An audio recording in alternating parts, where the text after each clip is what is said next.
Today's hike looked perfectly reasonable on the map. An 8-mile walk from just outside the Blue Eye to Dhrovjan and back. Nothing too dramatic. Then reality arrived. 4 miles of steady uphill climbing, temperatures better suited to roasting vegetables than hiking, and over 17,000 steps ahead of us. But despite the heat, the hills, and a few moments of, are we going to make this? We were treated to some fantastic scenery and another memorable day out in Albania. And off we go!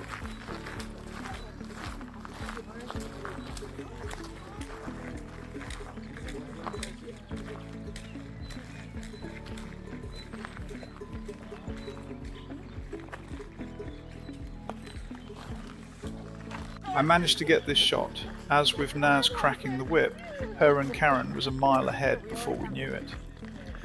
I do manage to catch up with them later. By this point, Hamid had pretty much decided this would be our last inland hike for a while. The views were fantastic, the countryside was beautiful, and thankfully there were a few shady stretches where we could stop and cool down for a bit. But there was no getting away from it. It was bloody hot.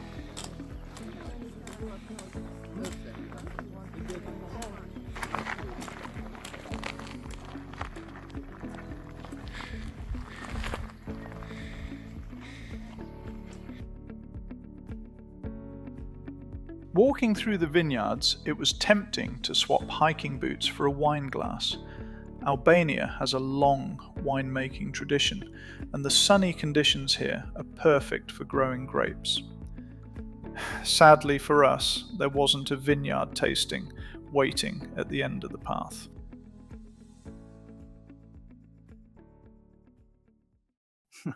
You may have noticed that 2 members of our group have a slightly different interpretation of the word walk. While the rest of us were staggering up the hill, they seemed determined to reach the destination before lunch, dinner, and possibly next Tuesday. Time to see if I could catch them. He doesn't say much when the morning begins, just a nod, a smile, and we're walking again. Soft steps on stone like he's part of the land. You don't question the trail when it's drawn by his hand. Thanks to the magic of fast forward, I managed to catch them up in just a few seconds. In real life, it took slightly longer. Follow Hamid, quiet as the breeze,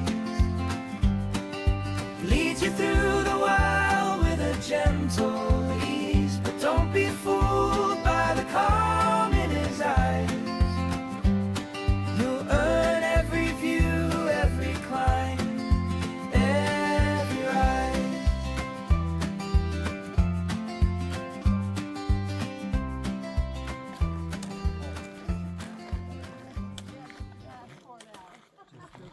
Definitely feeling the Greek side of Albania with the sign saying welcome.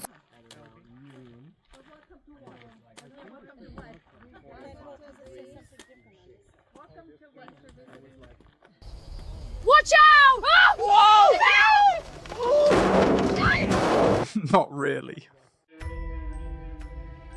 From ground level, they were just a few stones in a field. From the air, though, they seemed to tell a different story. We joked that we'd discovered an ancient witches' circle hidden in the Albanian countryside. The truth is probably far less exciting, but sometimes it's more fun to let your imagination do the exploring.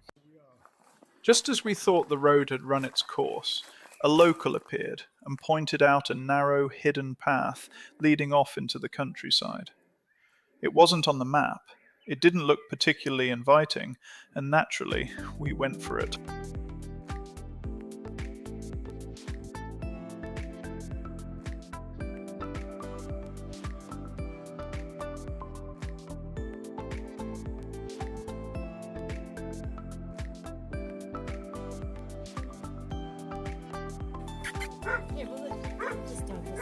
Leaving the main path always comes with surprises, and this time boy. it led us into a hidden village boy. deep in the hills.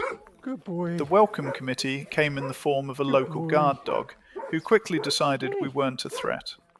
I've been called the dog whisperer before boy. for calming barking dogs, and somehow boy. it worked again here. Good boy. Even more unexpected was his companion, a tortoise, slowly wandering, completely unbothered by everything going on around it, although he was a bit camera shy.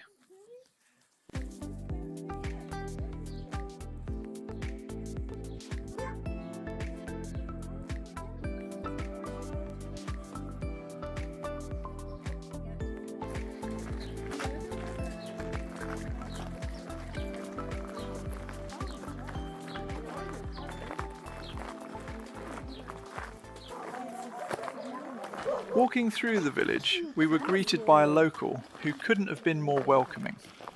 Before long, he had disappeared into his house and returned with a bottle of homemade Raki, proudly offering it to everyone. It was one of those moments that really shows the generosity and spirit you find in rural Albania. No. Tell me what you think. Later on, through a mix of broken English and gestures, we learned a little more about him. He had come to Albania during the Second World War and had stayed here ever since.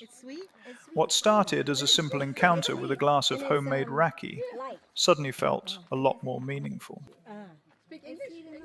No.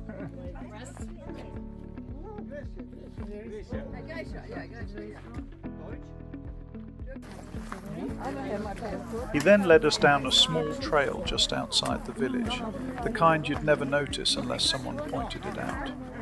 Along the way we stumbled across wild mulberries, sweet, messy, and absolutely delicious.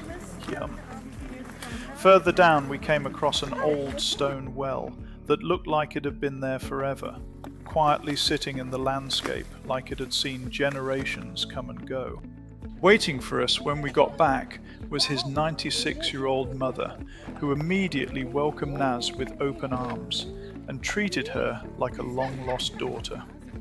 Within minutes, it looked like they'd known each other for years. Seeing someone so warm, sharp, and full of life at 96 was incredible. We asked ourselves the obvious question: what's the secret? Fresh mountain air? Hard work? Strong family ties? Judging by the bottle that appeared earlier, we're putting a small wager on the Raki. With the afternoon slipping away, it was finally time to head back to the cars. That's when Hamid spotted a path that was probably a shortcut.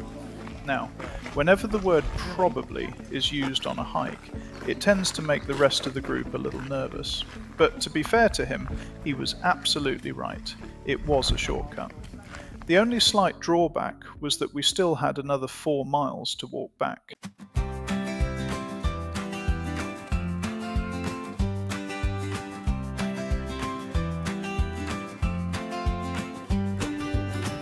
He doesn't say much when the morning begins, just a nod, a smile, and we're walking again. After more than 8 miles, over 17,000 steps, plenty of uphill climbing, and a day when it was, quite simply, bloody hot, we finally made it back to the restaurant.